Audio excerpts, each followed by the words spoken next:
Welcome to the deep dive. Today we're shrinking things down a bit.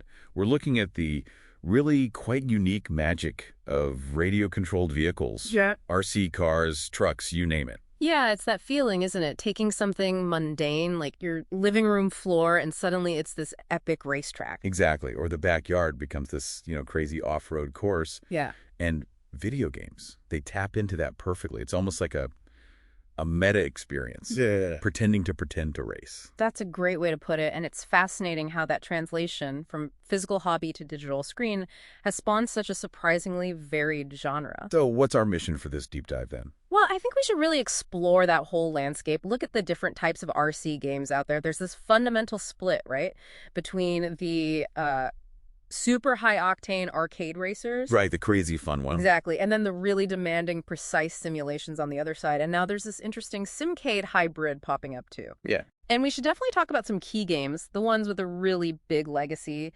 and how indie developers are shaking things up. Okay, sounds good. Let's start with that big split then.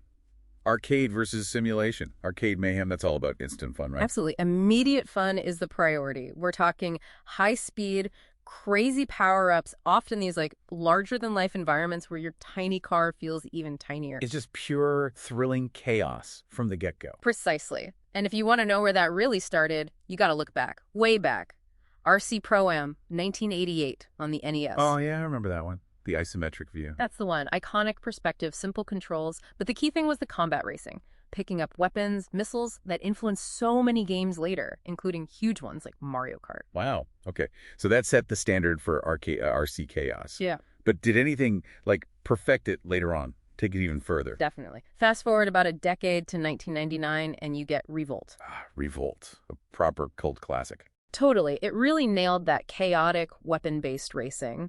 And it had this clever catch-up mechanic, kept races super tense right to the finish line. Mm-hmm. But the amazing thing about Revolt is its community. The modding scene is legendary. They basically rebuilt the game's code into something called RVGL. RVGL? Yeah, it lets you run Revolt perfectly on modern PCs with online multiplayer, everything. It's proof that sometimes the players keep a game alive long after the developers have moved on. It's pretty incredible. That really is amazing. Community power. Okay, moving closer to today, what about modern arcade RC games? Well, a standout was MotorStorm RC back in 2012.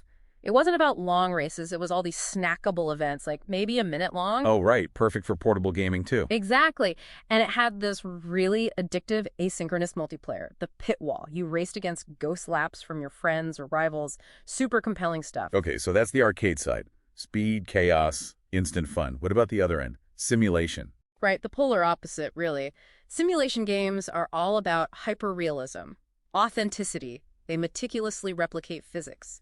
For serious RC hobbyists, these are basically digital training tools. So we're talking super detailed physics, complex controls maybe. Absolutely. Take VRC Pro from 2015. It's widely seen as the professional's choice. Top real-world RC racers actually use it to practice. No kidding. Why is it so respected? It's got this incredibly detailed physics engine. It calculates the car's behavior 500 times a second. Unbelievably responsive. And get this, 324 tunable parameters for each vehicle. Whoa, 324. Like suspension, tires, everything. Everything. Aerodynamics, gearing, differentials. It's like having a digital version of your actual RC car pit setup. You can even use your real RC transmitter with a special USB adapter. That's intense. But is simulation always about speed? Or are there other kinds? That's a great question. It's not always about going fast. There's an upcoming game called Trophy RC. Trophy RC. What's its angle? It's focused entirely on RC rock crawling. So it's slow, methodical, all about precision, navigating tricky terrain.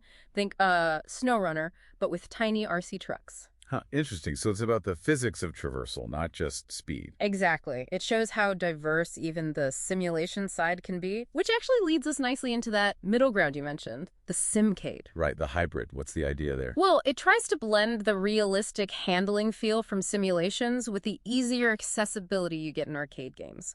It's for players who maybe find pure sims a bit too difficult or punishing. but want something more sophisticated than a pure arcade racer. You got it. More depth, more nuance in the driving, but without that super steep learning curve of a full-on sim. Are there games aiming for that space now? Yeah, there are upcoming titles like Recharge, I think that's planned for 2025, and another called Recharge RC High Voltage. They seem to be targeting that sophisticated yet approachable sweet spot. Okay, that makes sense. Filling a gap.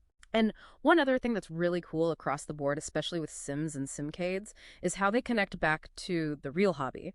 We mentioned the Revolt community mods. Yeah, RVGL. Right. And then you have games like VRC Pro, Trophy RC, even Recharge RC, High Voltage supporting real RC transmitters. That integration, it turns the game from just fun into a genuinely useful practice tool. It bridges digital and physical. That's a really important point. It adds another layer entirely. Mm. So wrapping things up, it's clear this isn't just one kind of game. The RC genre is surprisingly vibrant and diverse. Absolutely. You've got everything from the fastest, most competitive track racing to really slow technical rock crawling. Yeah. And it's being pushed forward by both big names from the past and, passionate indie devs. So if someone listening is thinking, okay, which one should I try? Uh-huh.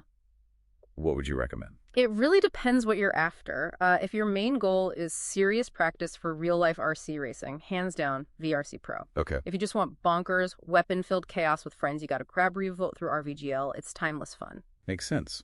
What about that slower, more technical challenge? Keep an eye out for Trophy RC when it launches, for that relaxing, methodical, physics-based crawling. Gotcha. And if someone just wants to try, like, everything, different kinds of RC vehicles. Then maybe check out RC Simulation 2.0. It's more of a sandbox, lets you play with cars, boats, planes, even quadcopters. A bit of everything. Great recommendations. Okay. Okay, to finish off, here's something to chew on. This enduring appeal, controlling these little miniature machines, whether it's physical or in these big digital worlds.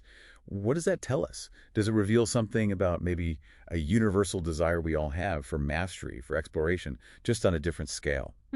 That's a really interesting thought to end on. Mastery and exploration, no matter how small the world.